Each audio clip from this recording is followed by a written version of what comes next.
We're gonna do another one of those spam challenges. Like, can a spam tower beat chimps? Today's gonna be Buckshot, and I want to finally do the Scrapyard Black Border.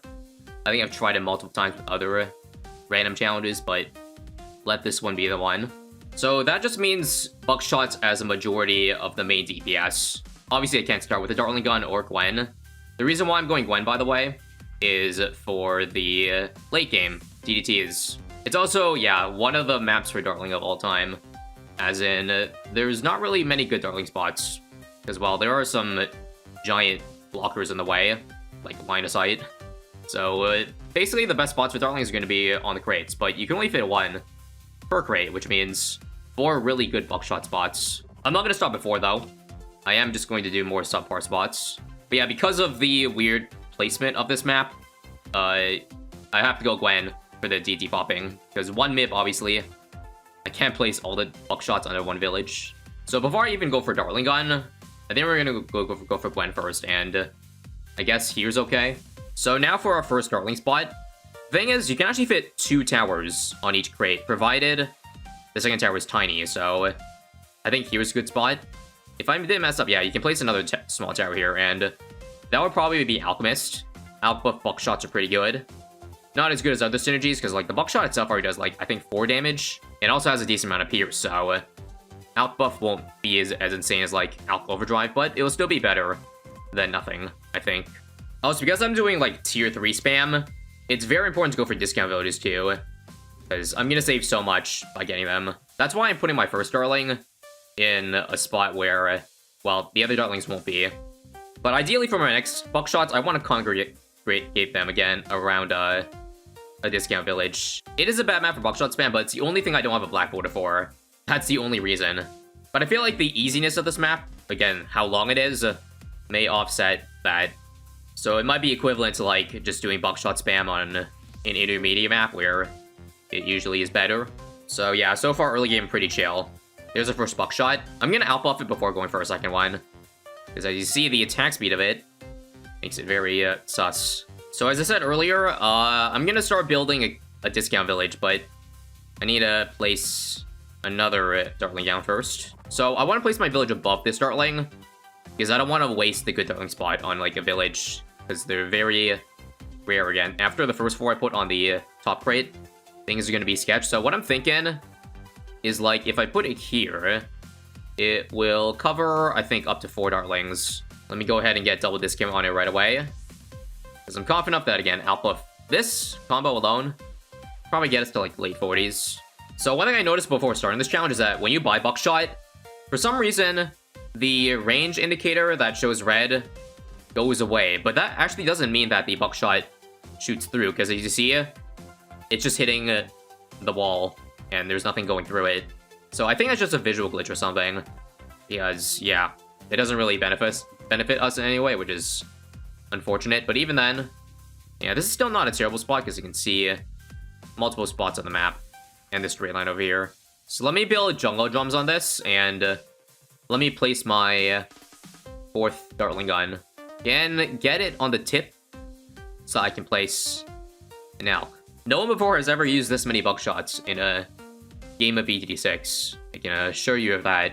I gotta say, this is going a lot smoother than the other spam challenge I did on Scrapyard. If you remember, I tried the Cookie Monster run. That did not go very well later on in the game. This time we don't have to rely on abilities. Honestly, Buckshot's a really good mid-game tower. It's just, obviously, you don't want to run with just a 5k tower for late game. Most towers don't, for 5k, that do damage, usually don't do too well.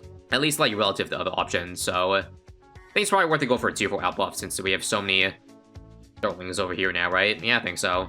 Another one on this crate. So I've kind of planned it out, and I'm not going to go for another Alch over here, because obviously there's another one right here.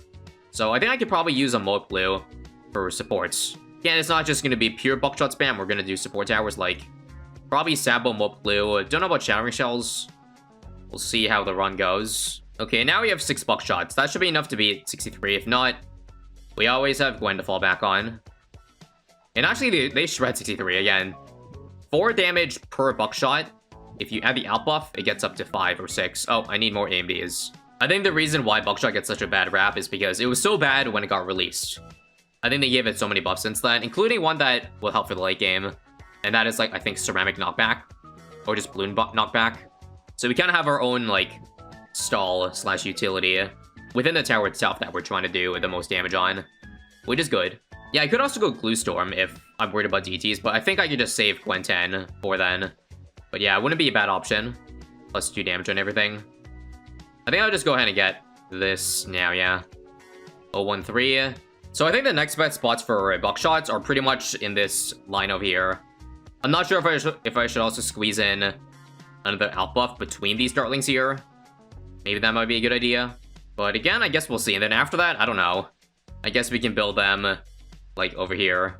Okay, I hope I budgeted space correctly, but it looks like I can fit one more dartling and an alk over here. If so, we hit the jackpot, boys. So, come on, fit, nice. Plenty of space left over. This is looking solid. So this will put us to 10 buckshots once I upgrade them all the way. I think the single turret damage of the buckshots is good too. So I don't think we need anything else for like maybe around 100. I bet the buckshots can take down the bad. And you can kind of see here, now that Super Strams coming for round 81, that knockback for the Strams is coming in really handy.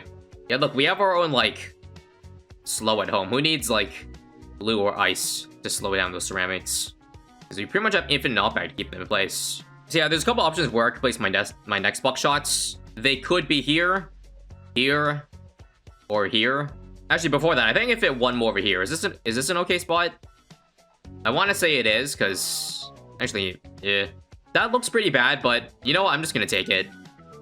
Trust me, the next best spots aren't gonna be much better. Should I also go for another out buff? I think so, because right now we have if I take away these, I only have 3 alps for 9 dartlings, which I think the 4th tier alp buff can get like 2.5 at once. So let me just build one more tier 3. I'm gonna say this spot's probably best next because it gets the whole loop over here, and it can shoot straight through. Meanwhile, if we put in the corner, then I don't know.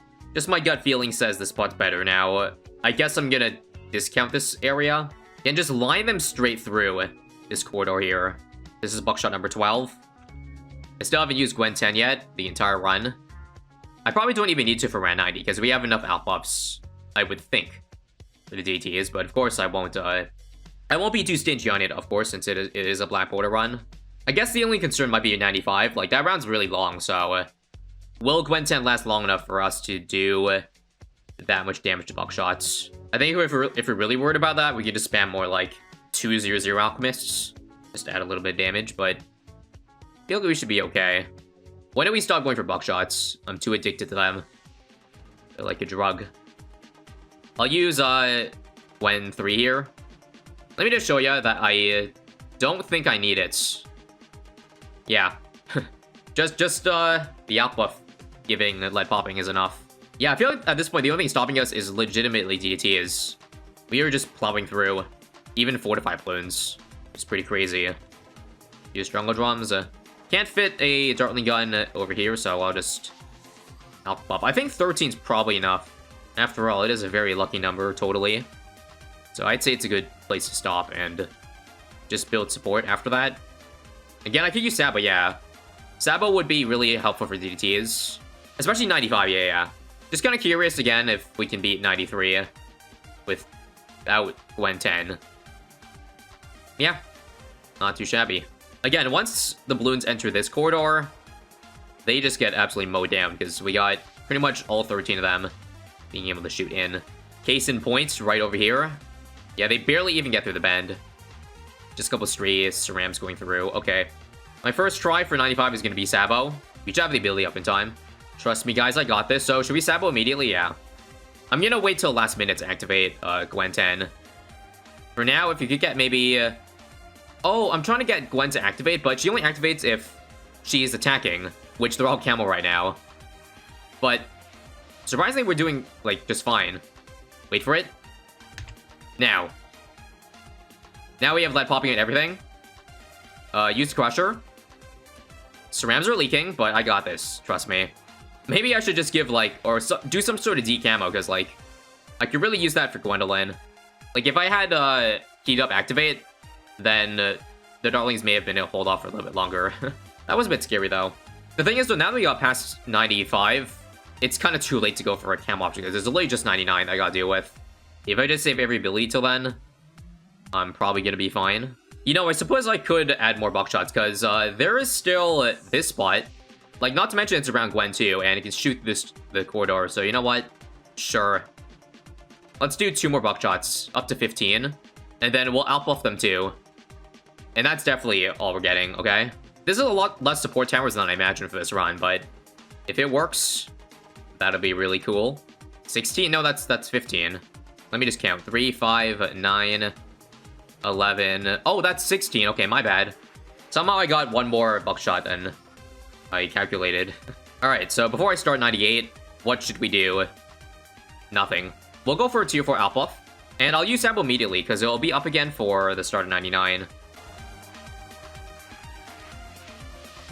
I feel like I could use a decamo, actually, because if I can bulk loot DTs, we can almost assuredly not lose to 99. Okay, now we're through the corridor. I'll use Gwen 3.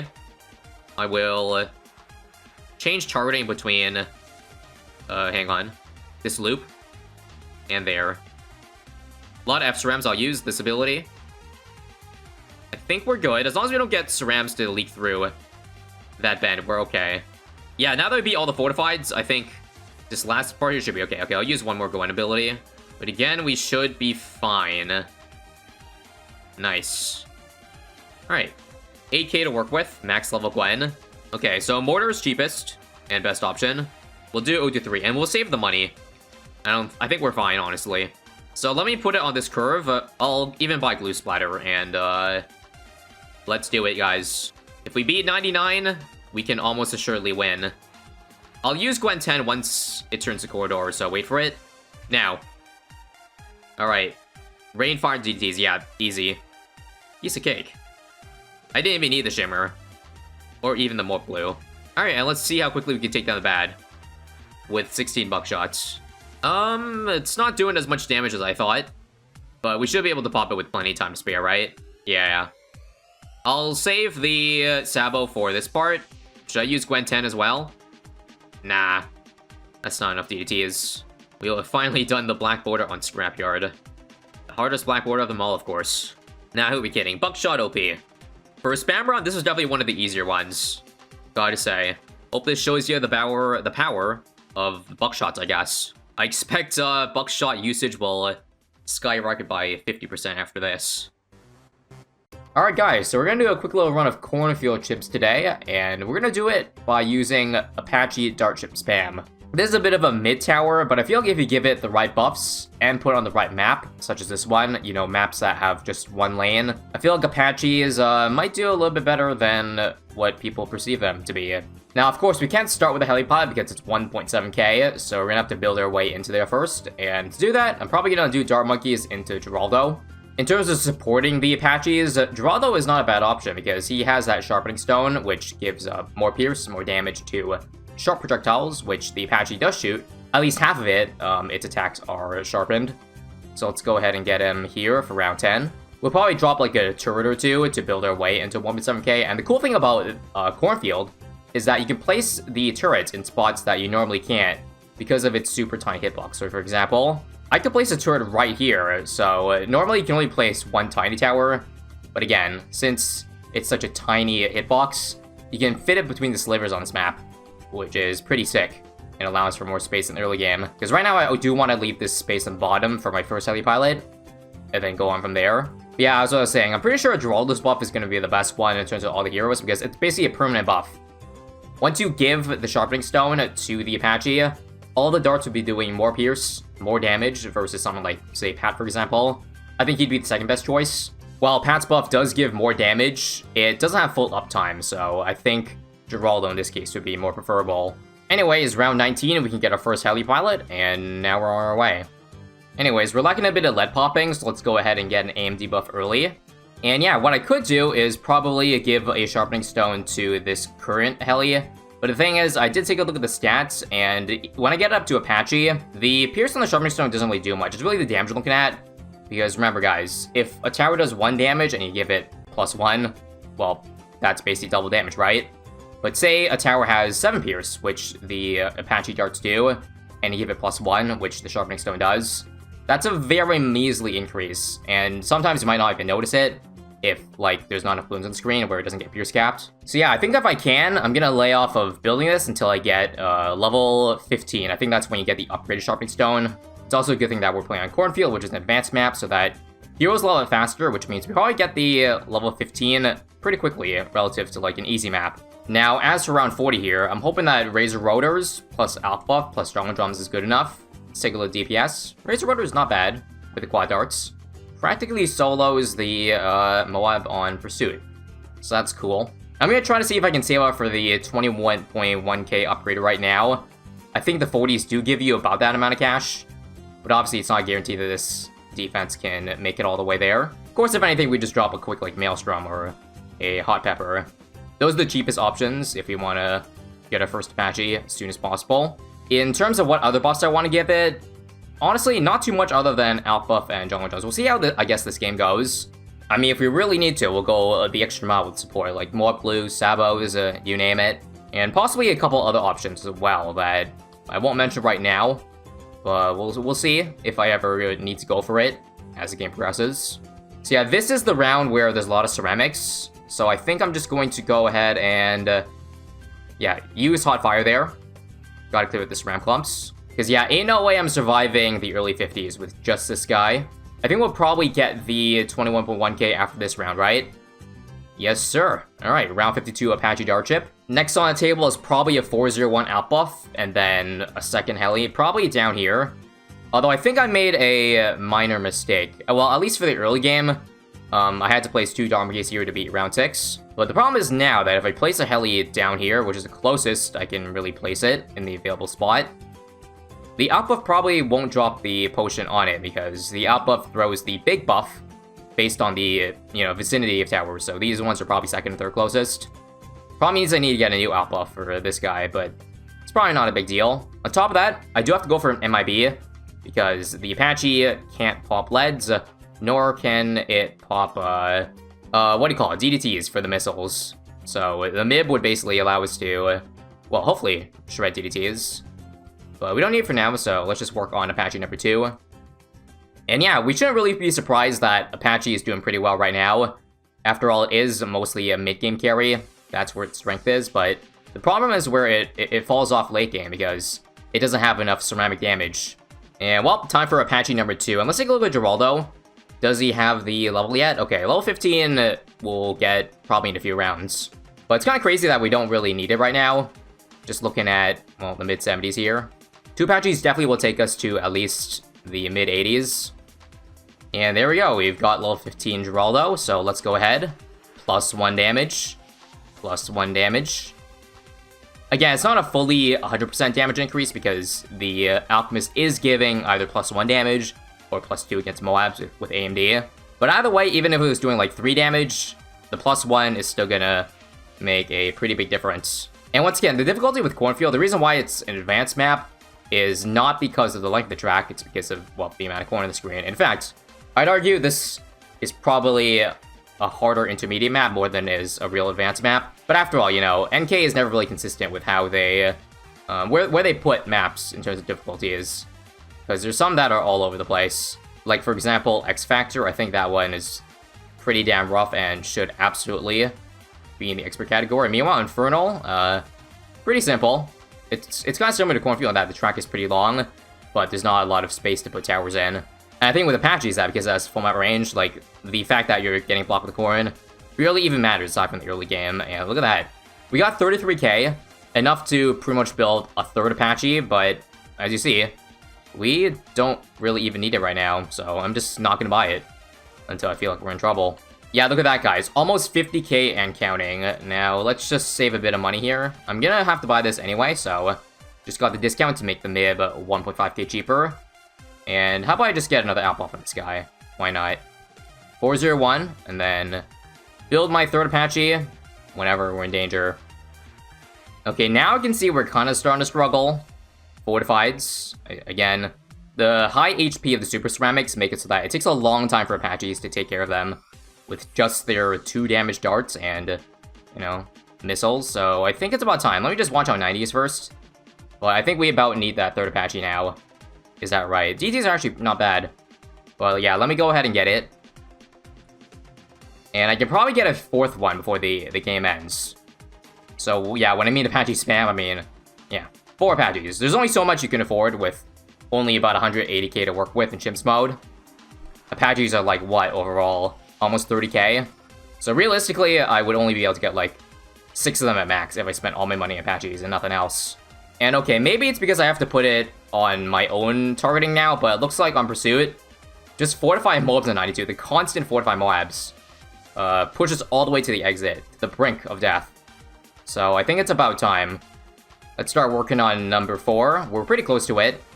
We just gotta beat 1 or 2 more rounds.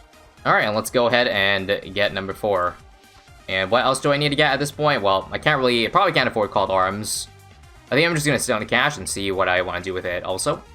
Shot with stone on the last guy. 94 also, pushing us pretty close. I think this round will also push us far because, well, it's a long line of DTs, and I think I probably gotta use my own targeting. Like, I think this round's beatable if you actually don't be lazy and use micro. Alright, so watch this, guys. Remember the rule? Straight line action is what you're looking for. So you want your Apaches to be shooting on straight lines, and also, you don't want to chase like that. The thing is, without middle path, they're really slow moving. So, actually, this may not be doable, but I'll try one more time. So here we go, try to hold the line, try to hold the line. I think leaving it somewhere up here in the top left corner is good. But nope, we're falling behind. My mark was actually worse than if I leave it on Pursuit. Okay, let's drop a non-Apache tower now, so quickly. 023 glue, and you'll see how much difference that makes. Just slowing down those DTs a little bit, clumping up the balloon so that, like, the rockets actually use up their Pierce. I think that'll make a pretty big difference, and hopefully it will allow us to beat it on mostly Pursuit. Come on. Yeah, guys, Pursuit's literally better than my micro. Feels kind of embarrassing, but, you know. Pursuit OP. And yeah, still, even with the Morph Blue, pushing us pretty close to death. And honestly, I don't even think 98's an issue, because, like, it's not the group damage. Because, remember, the high Pierce of the explosions and the darts. I mean, it probably will make a bit of a difference, the amount of balloons this round. But I feel like this 99 is definitely going to be the hardest one. That's a no-brainer. I feel like we have enough bad damage with all those darts doing extra damage. And if this does end up being close, I could bail myself out with a quick S-mail use, but do I need to? Probably. There's like ZMGs left. But they're not fortified, so I feel like this is much better, yeah. You see how the fortified BFBs were such an issue, but like there were so many ZMGs left back there, but we're all good. And now for the second last round. The hardest one, though. And I think we're just short. Okay, so I might be able to get a 5th Apache. I was able to get another spot over here, come on. Wow. What are the chances? I'm $4 short of the 5th 402, and I can buy it after popping a balloon here, good. I think 1 extra Apache is good enough. Let's hope. And verdicts? No. I think the issue is that the Apaches they were chasing behind the Moabs. They put us further behind. So right now, I'm doing my own micro, hoping it's better than AI this time. It's actually much closer. So I did do something good there. You know, I think I know what we could use. A tub of Amazo glue to slow it down before the Morph glue gets to it. Because as you see, the Morph glue doesn't attack for quite a while. So maybe that glue is enough to make a difference. Oh, 2, 1. Wow. Again, that's why Geraldo's OP, folks. Not only does he give you buffs with the towers, with the damage and all that, but for $100, you can just change the outcome of a round with one yellow boy. One sticky, delicious yellow boy. And now for the bad damage. Yeah, this map is long enough that we probably have enough in the tank. Is that right? Well, actually, DTs might be an issue. Yeah. Bad damage is a little bit worse than I thought. Let's make sure to do good micro for when it pops. Come on. Alright, cool. And then ZMDs are going to be easy. And there it is, guys. We beat an advanced map on Chimps mode. Pretty standard, I would say. With just Apaches for damage. Well, for the most part. We can take a quick look at the review map. 900k on the first guy. 250, 200, 600, and 14. And even just the rest of the towers. Like 43k on Geraldo. Overall, the other towers took about less than 100k pop. So Apaches did 97% of the damage, I would say. It's been a while since the last time I did a spam type challenge on Chimps, so we're back with a glorious return. And there's no better way to cap off that spam challenge with everybody's favorite, the ISAB monkey. So unironically, this has been the case for a long time already. This tower is good. Again, just by definition, the ISAB monkey is either an 031 or an 032 super monkey. I forget exactly how it came to be, but it was a thing to call the ISAB monkey 3 to 4 years ago, and I guess it's still stuck around to this day. Also, if I remember how to start on Dark Castle correctly, it is 2 darts and a sub. I'm putting the darts specifically over here, by the way, though, because Geraldo's useful for more than just his Bernie stuff or all of those other conventional shop items. His cape means we can fit in the ISAB monkeys more tightly, and I do like it when it fits nice and tight. Don't get it twisted, everybody. We're doing Geraldo for this challenge, not Sada. Anyways, if spamming ISAB monkeys can beat an extra map on Chimps, then I think it's peaked. There is no higher you can go. Ignore the fact that it's Dark Castle, the easiest extra map. Now, this is a showcase of the ISAB monkeys as its main DPS. However, I have seen in even the harder extra maps, like the ISAB monkeys actually seen some use in Chimps mode. You just don't want to spam them because usually 230 would be better with buffs because of the attack speed. And you only really need so many knockback super monkeys because they end up giving diminishing returns. I forgot. How do I beat this round without air burst? I'll try a shooty turret. Okay, shooty turret clutch. But yeah, as good as they do sound on paper, it's not going to be super highly optimal spamming them because I'm technically going for the inferior cross path. Like, by the time I go for the 3rd, 4th, 5th ISAB monkey, we'll see exactly how much we want to spam. Probably as much as, well, I'd be allowed until I need to go for it. I absolutely need to go for support options. It's pretty much given because unbuffed super monkeys are pretty bad. And that applies to pretty much every super monkey, I guess, aside from the tier 5s. Also, triple guns next. Ooh. I just realized that this is kind of a bad spot. Or at least, maybe I shouldn't put my first star monkey over here, because I do want to outbuff the sub. But of course that's going to be a problem because it'd be closer to my dart monkey than my sub, I think, right? Well, I need to drop this ahead of time for 28. Let's see. Can it hold? Can it hold? Nope. Okay, here's a 200 then. So let me just do some testing here. If I buy this... Oh, nice. We actually somehow got it closer to the sub than the dart monkey. All planned, all calculated. Now, the moment I can go for a double discount village is the moment I'll start spamming ISAB monkeys. I do think for now, though, AP does just to get us through the early game. It's not looking too hot right now, like, without it. Also, would I put the... I think I'd probably try to aim to put the 2 villages up here so that I have good space all the way over here. Alright, let's try this. Discount. And then a second village over here. This one will probably turn into the range one. And nice, this one captures everything. So this one will be camo detection / maybe MIB, but there's a reason why I may not go for MIB. And I will explain. First off, this should hold. Almost. Okay, let's try glue then. Come on. Nice. And now I think we can get the ball rolling. Although before that, before I transform monkeys, I probably should still try to keep them a tight squeeze. So let me get my 3rd rogue monkey over here. I think I'm free to upgrade this one now, though, because upgrading it won't, like, infect or affect the space that is to the left of it. The mid-game should honestly be the easiest part of this challenge because, well, these are very good mid-game towers. So don't expect too much trouble. I lied. Luckily, I think I can buy... If I buy it quickly enough, I think we can fend off Cerams. Also, okay. It wasn't even close that time, probably because outbuff timing. Most likely.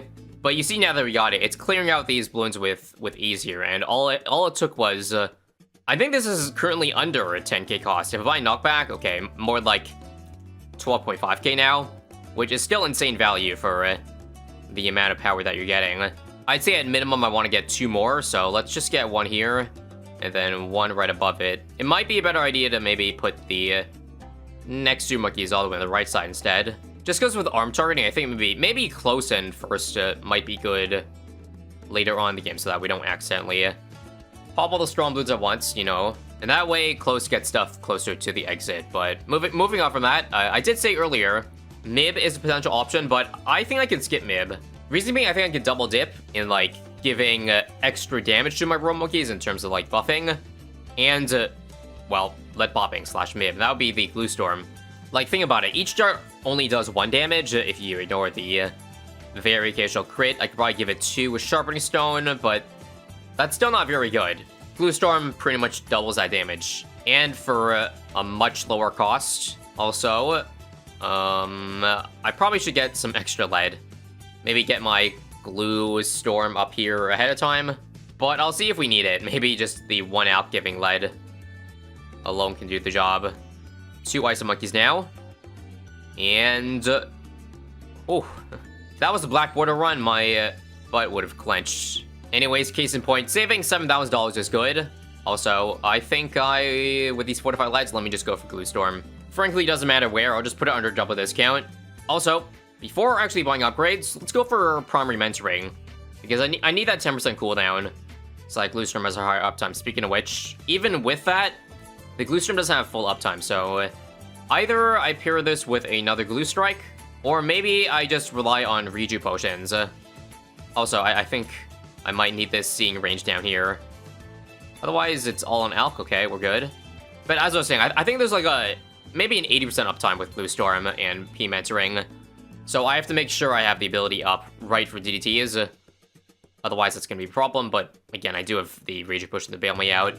That's why Dralo is best. I think since we already have glue strike, screw it.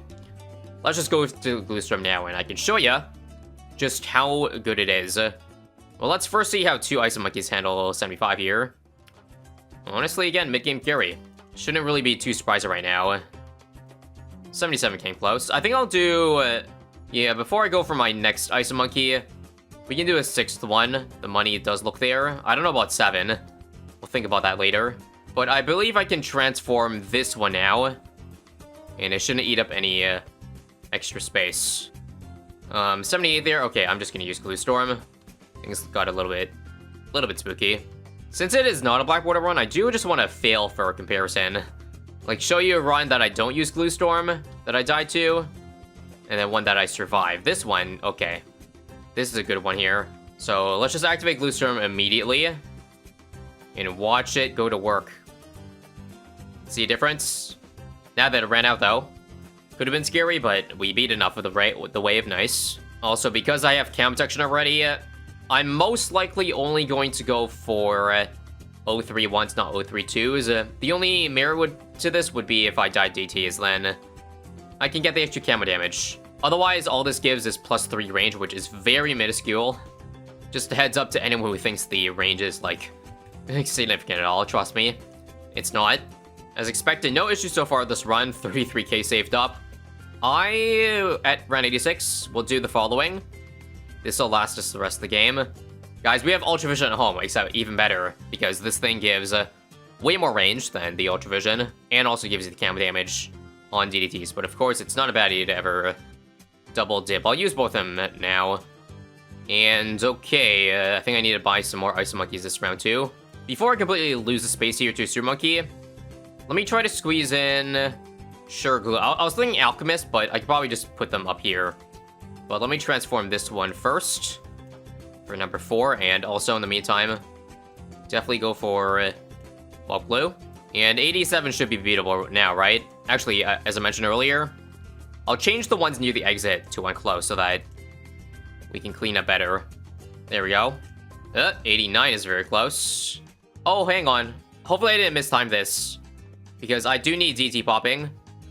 Coming into 90. Ooh, scary. That could cost me 10k. Also, 91 means it's time to use these to get a permanent +1 for the last 10 rounds here. You. I think it's time to transform the Super Monkey number 5. And I think I will stop at 6. 7 is... it sounds very juicy, but I do think I need to save money for just a couple more support options, like maybe Maul Press, maybe even a Shattering Shots for a 98. I don't know, but I'm not making the same mistake as round 90. We have Glue Storm upcoming to the round, so no problems whatsoever. Oh, so right, can't forget to use the 2 Camo Pots on these 2.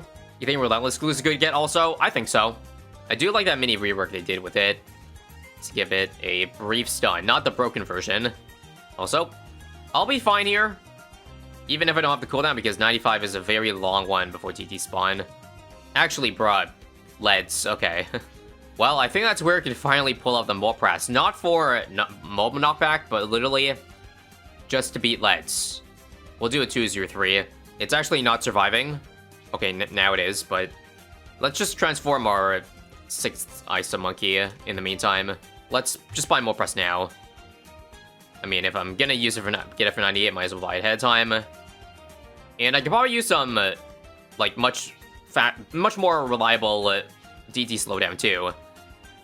I think we're gonna run out sadly. Wait for it. No, okay, beautiful timing. That D-letting just lasted long enough. Perfectly threaded the needle. So far, so good. One more sharpening stone we can give. I'll give it to this one up here. And what do you guys think? Is this a solid strategy or what? Because, you know, we're not going fully optimal with all the cross pads, but my goodness, I didn't even need to use the glue storm for that round. Now I have 28k going into 98. Wouldn't it be crazy if we didn't even need a shattering for this? Well, just watch it carefully. I'll change this one close now. I'll just leave 2 of them in strong, just so they can knock back. Glue storm again. I don't think I'll be too mad if I beat this without, like, the glue storm, as the glue storm ability isn't up. That's really close, though. Like, even if I do use a regen for 99, that's still more money saved than, I don't know, a shattering. This round, I'm just doing another Aqua Buff, and Creepy Idol has been known to come in clutch a lot of the time, so let's do one of them. Hell, maybe even the Maelstrom, if things are looking, like, tight. Let's see. Do I need it or not? I think I can hold off. Nice, nice. In fact, there's a chance that we still might have glue storm in time. Wait a minute. Wow, you couldn't have written this up any better. Take a look at that. Glue storm up and 99's been first ride. I think with a couple of tweaks, you can actually turn this into like a black border run. I mean, did you see me restart a lot? Not really. The only time I did restart was because I had a lot of money in hand and just wanted to see how close I was. And in fact, could I even clutch it here? I almost did. Well, I think with the extra money, I've confirmed that you pretty much can afford to go for a 7th ISAB monkey. Again, the ultimate flex here would be if I don't even need to use a genie. If you were to use this as a black border guide, though, just keep in mind, just do genie. Easy run 100. I'm gonna do an embrittlement for another +1. And this should pop way faster now with all these darts. That's gotta be an extra, like, 5,000 damage at least. Come on. Nice. And let's try to clean up here. Do I need genie or Maelstrom? Nope. E to the Z. 17k left over in Dark Castle. And 99% of the damage done on Ice Monkey. It's actually not 99. Let's just take a quick pop count check. 233, 28, 24, which means our Ice Monkeys probably did about 1.7 million. Not bad considering I wasn't even trying to minimize pops on other towers. But there it is, a solid chimp spam strategy and a clean run for the most part. This custom map remake of Military Base from BTD4 is what we're gonna play on today. And upon stumbling on this map, I thought to myself, hey, wouldn't it be a great idea to pull out the heli pilot for the first time in a bit? Because as you see, this map just has a giant helipad in the middle. Kinda funny to think about, because in BTD4, the heli pilot didn't even exist. Before we start the run, I want to jump into a different sandbox just to show you something I didn't know about the heli pilot that was changed like a year ago. Basically, it involves patrol points. When you use this targeting, the heli pilot just bounces back and forth between each point. Pretty standard. Doesn't have any smart targeting, no matter where the balloons are. It'll just keep on doing that same pattern. However, if you buy Pursuit, this actually changes the way patrol points works. In update 41, a long time ago, they made it so that this targeting is now a Pursuit within the range of the patrol points, and if there's no balloons in range of set patrol points, as you see, it goes back to its normal targeting.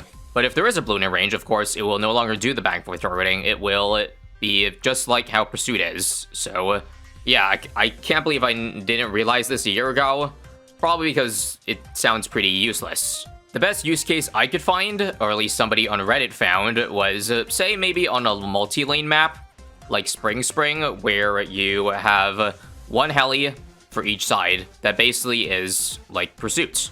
And so, as you see on round 49 here, it defends 49 pretty nicely. But if we just put them on Pursuit over the whole map, watch how dumb their targeting is. They just keep going up and down, that they fall behind to the rainbows that quickly. And they let Cerams leak. But overall, pretty niche scenario. I do want to see if I can make it work in more than just that one scenario, though. So here's the challenge we're going to do for this military-based chimps run. Basically, we're going to try doing all the damage with tier 3 heli pilots and below. So think of it as similar to those runs I did in the past, where, you know, I would spam a certain type of tower to beat chimps. However, this time, it's the heli pilot. Anyway, we successfully saved up 1730 for the heli pilot right as around 15 hits, so that's great. And I think it only makes sense to start at least our first heli pilot smack dab in the middle. Indeed, we just slapped a helipad on top of a helipad. Have you ever seen that before? Probably not. So the only exception to the all damage being on a heli pilot rule is obviously the early game towers, so don't mind that. We just gotta get a sniper for the early game and a beast handler that I'll probably just buy my Raptor to move away later. First off, discount village, obviously. The true reason why you restricted all helis to tier 3 and below is, of course, is to make use of the discount. Okay, to be fair, the real reason is simply because for spam towers, spamming tier 4s is obviously not going... You're not going to be able to spam a lot of them, given the price of them. So my goal here is to see if I'm going to be able to build an army of heli pilots that are on various, I think, targeting options. We'll start off with Pursuit here. I don't think there's any reason right now to do, like, patrol points, with it being a single lane map and all. However, I do have an idea for certain tier 3s. I think this one, obviously, I'll just start off with the damage crosspath in Razor Rotors. But first off, let me get Pat Fusty, the hero of choice, so that he gives plus damage to all helis in range. For now, I'm betting that a Razor Rotor should get us through the early game. And just testing if the ability reaches. It does, that's nice.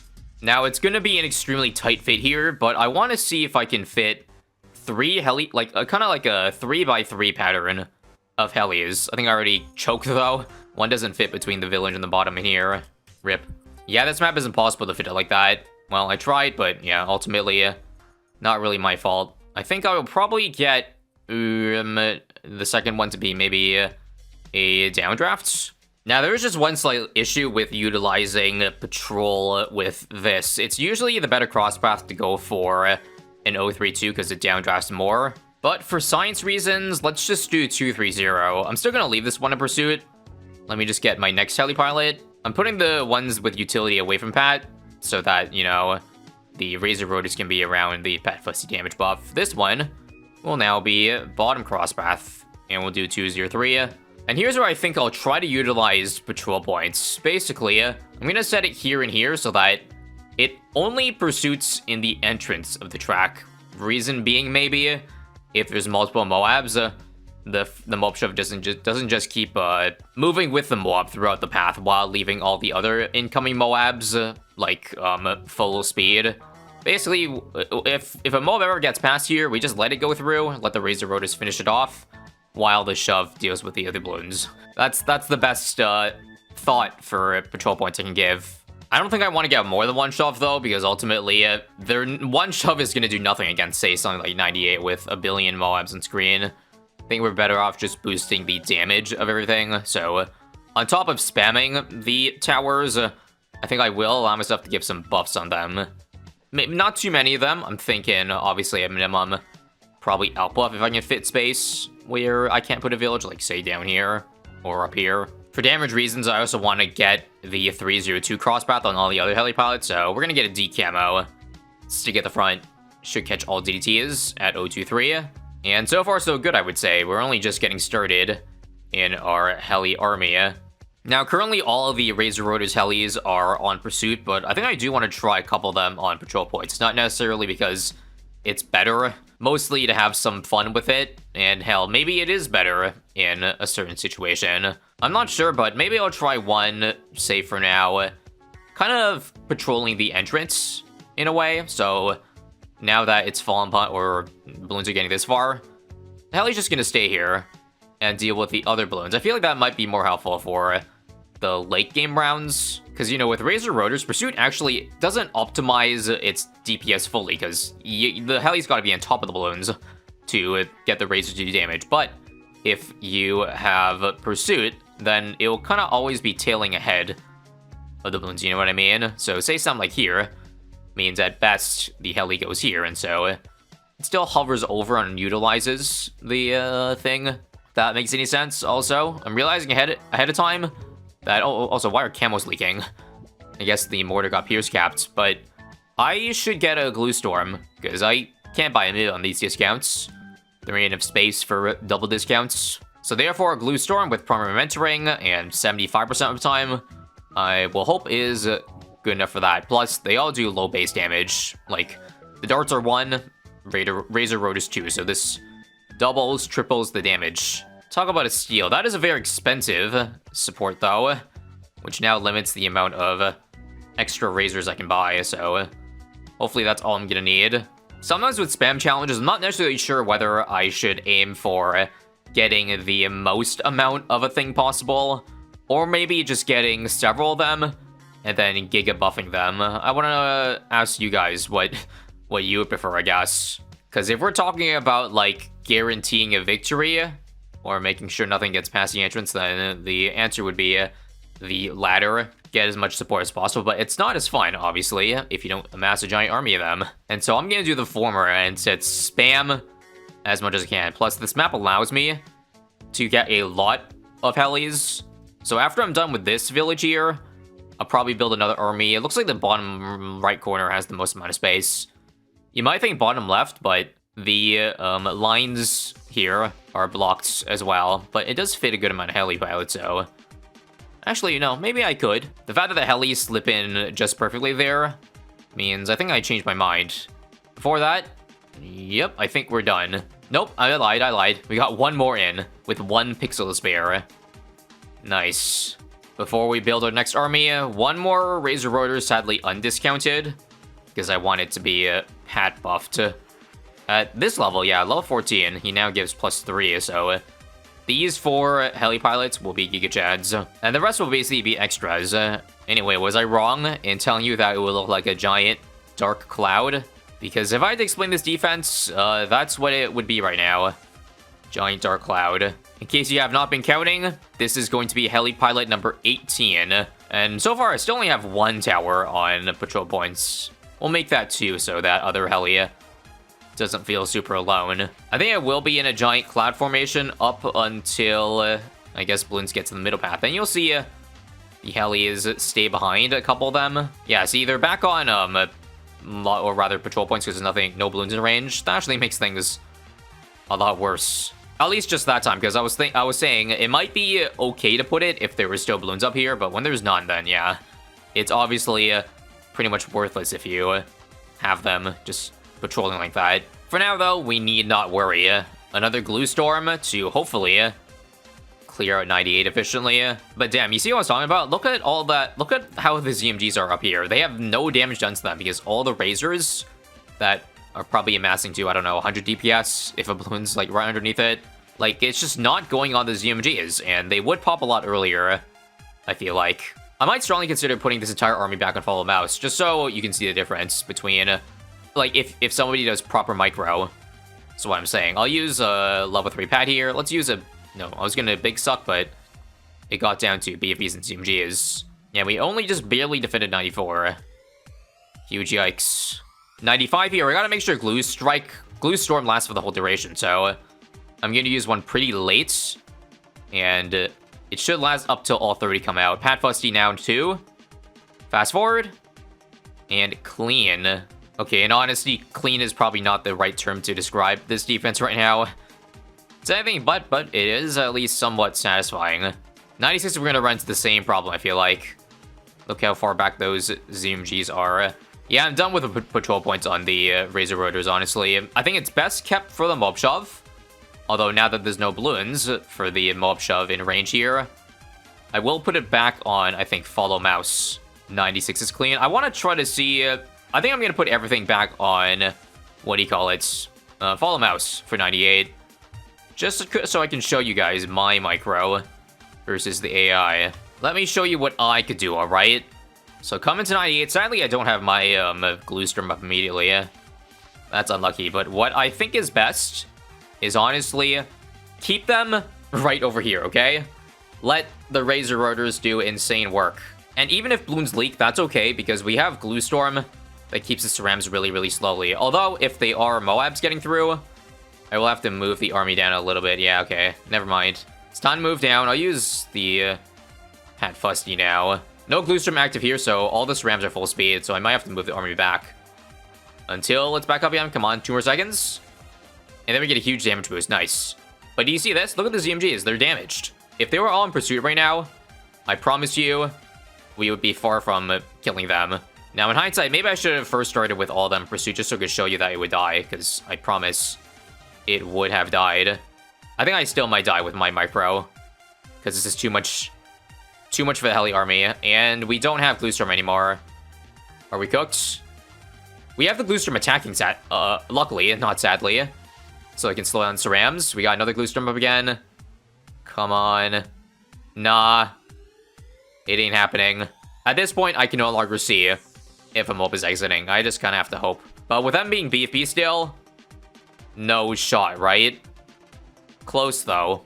Well, I guess we gotta spend our money, and I can't believe I didn't buy jungle drums on this village here. That probably helps a huge amount. Now, hopefully that one random green heli in the giant storm cloud doesn't bother you. I'll upgrade it to Razor Rotors when I have the time.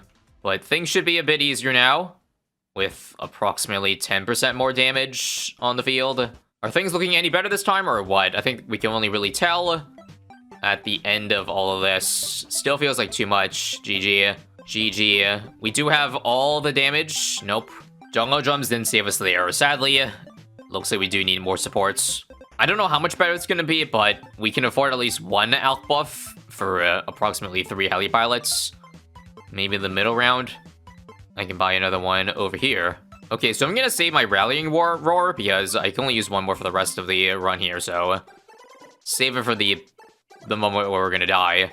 Like, see, we're lacking Glue Storm, so use it now. Glue Storm is gonna be up again right about now, so let's go. Most DPS we're gonna get right now.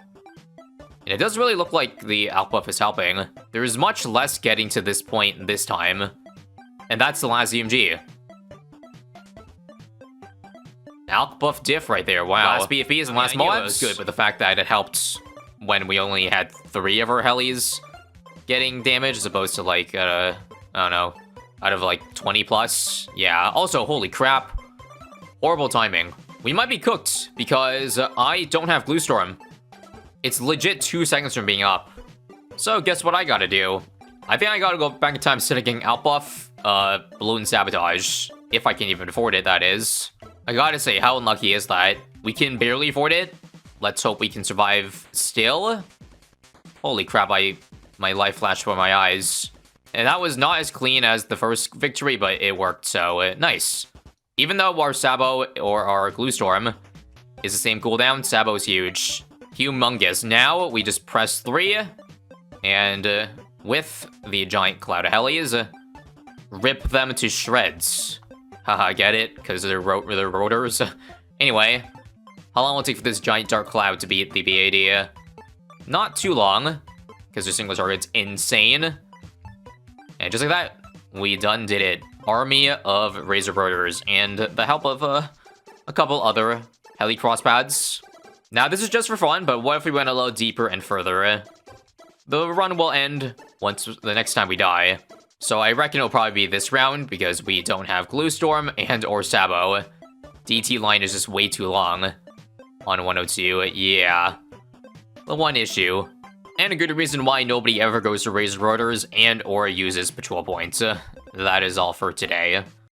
New to this update is a buff to the triple shot, which, believe it or not, is the first time this thing has ever gotten changed in the history of BTD6. In 47 updates, this is the very first time NinjaKiwi has changed it by reducing the attack cooldown but making it $50 more expensive. And additionally, upgrading to Fan Club now makes the attack speed go down to 50%.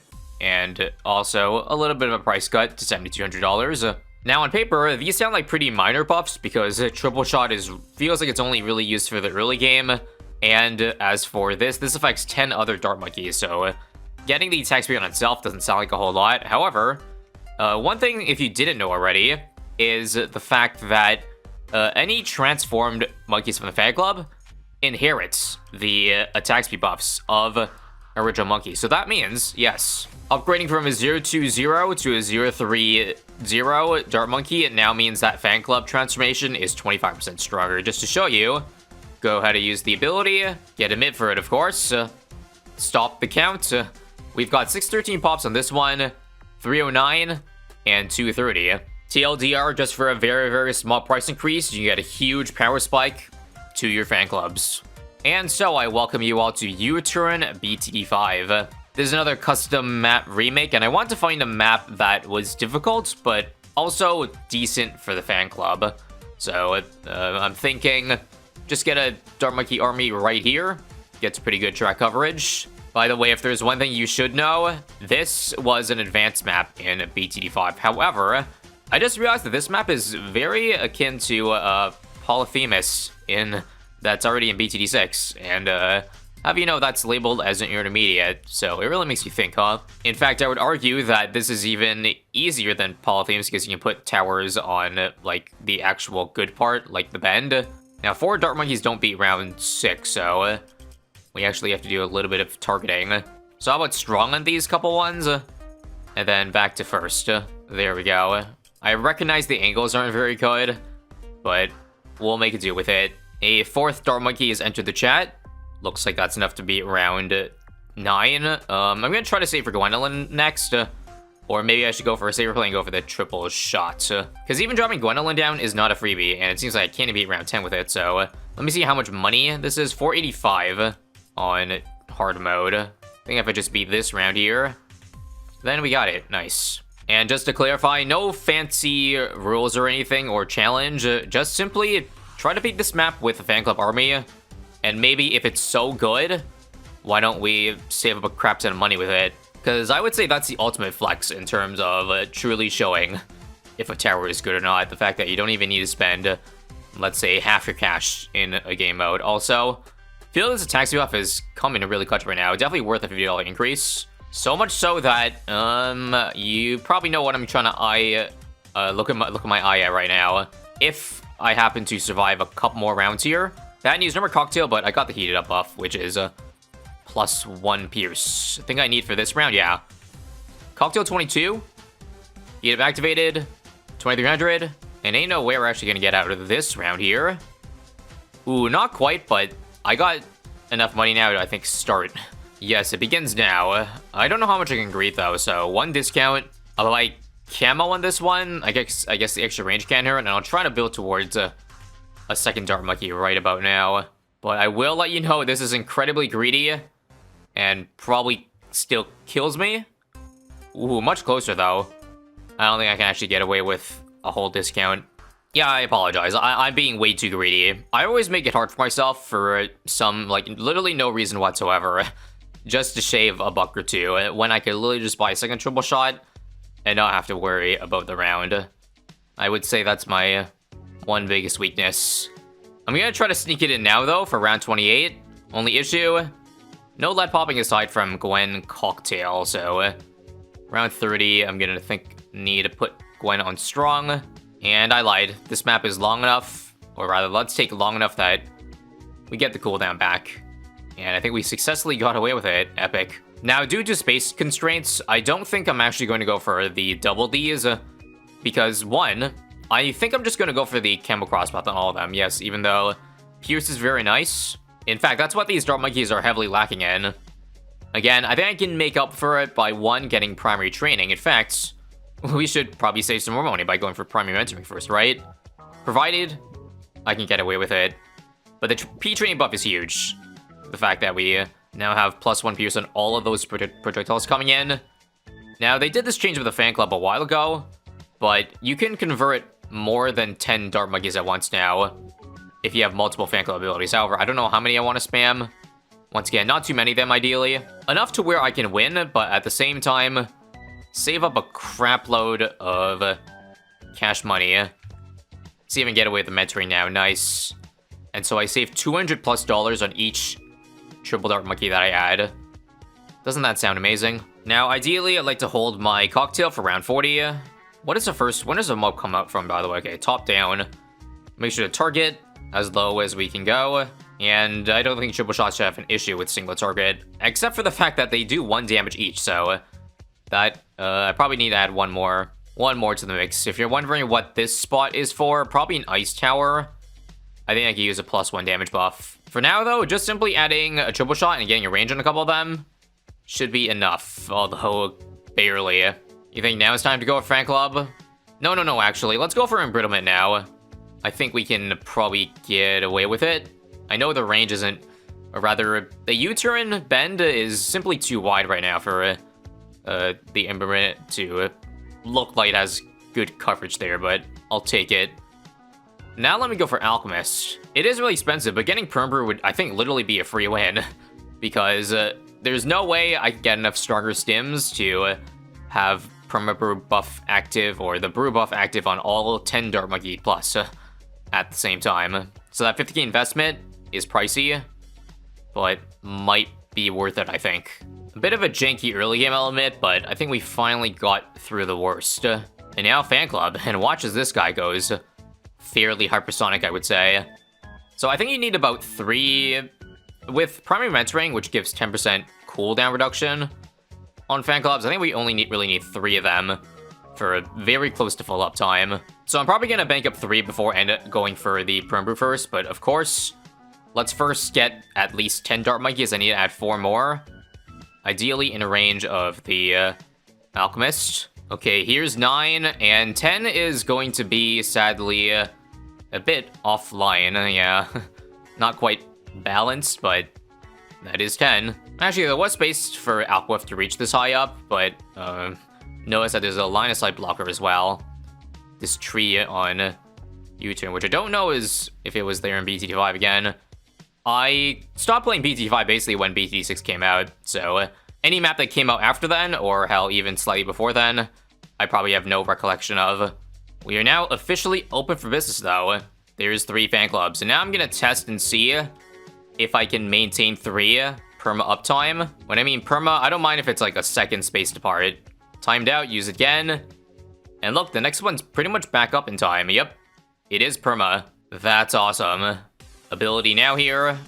Pierce might still be an issue, but again, we got Gwen Cocktail to bail me out. So I'm thinking, in an ideal scenario, all I buy now is Perm Brew, and we're done. We beat all 100 rounds, but that's just a theory. A balloons theory. Also, I'm an idiot. I just realized that I ended up getting 11 Fan Clubs, or triple shots, and not 10. So that's a slightly mildly infuriating, at least for me, to see just one loner out there every time I use the ability. To make it feel less bad, okay, I guess that spot earlier could be used for 1 more. How about that? Also, I'm not gonna lie, it's a fairly strange feeling sometimes going from playing a Rogue Legends to this, where you get some OP-S frick towers, but now you're back to reality, where all the towers are base stats and they have weaknesses. Like, what do you mean a single triple shot can't beat 100 rounds? I thought... I guess I end up kind of getting used to that sometimes, I will admit. Okay, under 10k to go, looking pretty strong. All I gotta do is beat 81 and 82, I think. And it's hard to tell if it's because of the map difficulty, but I feel like I am not having as easy as a time saving up as I thought I would. I mean, we're still black bordering everything, but I find myself needing to time abilities very well. But it should be, again, a lot easier. Oh my god. Gwen did not save me from the pink balloon. I don't know, even though Polyphemus is considered an advanced map or intermediate map, I still think its real difficulty is advanced, and so U-turn, I think, also is advanced. Let's just say never trust NK's map difficulties, especially when they do stuff like Infernal and Expert and Ancient Portal and Advanced. That being said, I'm not currently sold on this defense being able to beat the entire rest of the game. No other dollar spent. But it is looking a lot better again after Permabrew. Oh yeah, those fortified beefies are barely turned to bed. I remember around 82. We were struggling hard to them.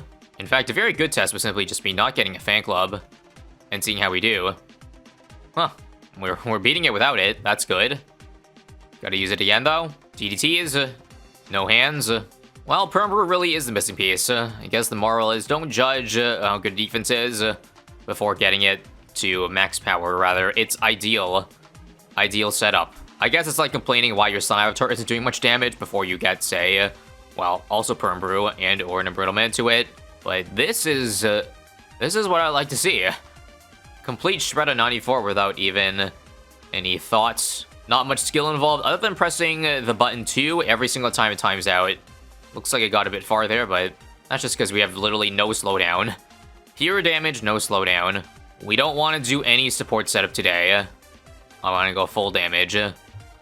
FZMG will be a good indicator if we can beat the bad, and I think the answer to that is definitely yes. 98 shouldn't also be that bad because, you see, the FBFEs get a nice head start, so the ZMGs aren't quite overlapped like usually is the biggest issue.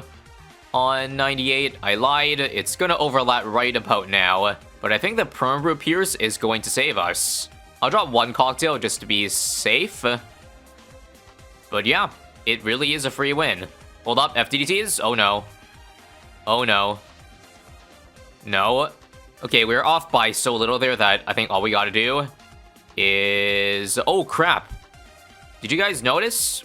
If you retry last round, it seems your fan clubs disappear again, so that's pretty concerning. So I'm happy we didn't brick or run because of that, but that could have been really bad again if I did one thing a little bit off. But it seems like this is indeed gonna work. 72k left over, not bad. I've seen higher amounts before, but again, that usually also is on maps that are a bit easier than U-turn. So yeah, I definitely give my seal of approval for this balance change. I think it did make a difference ultimately in winning and losing.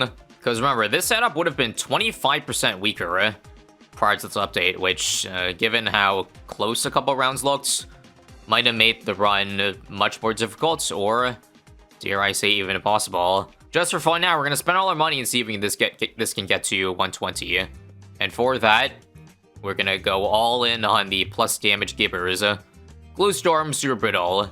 Now each dart, if it's affected by these debuffs, does like 10 damage each.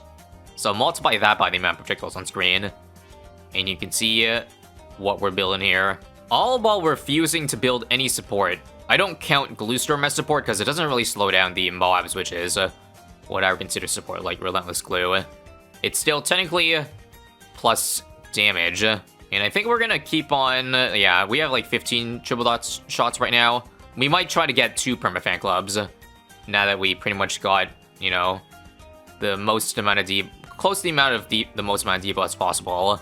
The fact that we're able to defend such a dense round like 104 is a very good sign. Another triple shot to make it, I think, 16, 17. But I think that's all the Dart Monkeys now that can fit on the P-Brew. So I think I'll stop there and just upgrade to Fan Club or Primary Expertise. I may in fact do this actually, because that's basically getting like, it's basically like getting in the Fan Club with 20% CDR now, and more Glue Storm uptime, and Pierce, literally everything. Can you believe I've been making BTD6 videos for, oh my god, it's getting close to 7 years. Close to our 7-year anniversary now, plus or minus a few months, but very rarely have I ever done a fan club strategy. Once again, normally because I think I touch a lot of, I go back to a lot of strategies after I see balance changes on it, and the fact that this took 47 updates for a triple shot buff, which is in turn a fan club buff, is kind of crazy. Also, it appears I forgot about these bots, right? You can put Dart Monkeys on the sidewalk. Who can forget that? Guys, the balloons are so cooked you have no idea. 102? Actually, oh, no. 111 might be the end. Crazy hard round right there. But I think we might not have enough pure damage for, what is 15 ZMGs. Okay, let's try this again. Fan Club 1. Fan Club 2. With Glue Storm. Let's use Gwen level 10 now as well. That's more Pierce. And 1 more damage. Continue keeping 20 fan clubs active. And I think it was just a skill issue the first time. Because we're good now. Village range so big now, I realize I can add 3 more triple shots. And that's it for real now. All I'm doing now is upgrading any triple shot outstanding to a fan club just to make that one 25% stronger. But I think we've seen everything that we need to see. I think it's always fun seeing a low damage strategy slowly build its way up to being, you know, an absolute menace with the addition of stacking buffs. If we can beat the bad here, we've proven everything that is needed to be proven. And indeed, we can. Not even close to. If I kept going, 140 would be a breeze, but I think you guys get the point. Thank you for watching. And I guess if you want to see more funky strategies, go ahead and click here. Until then, goodbye.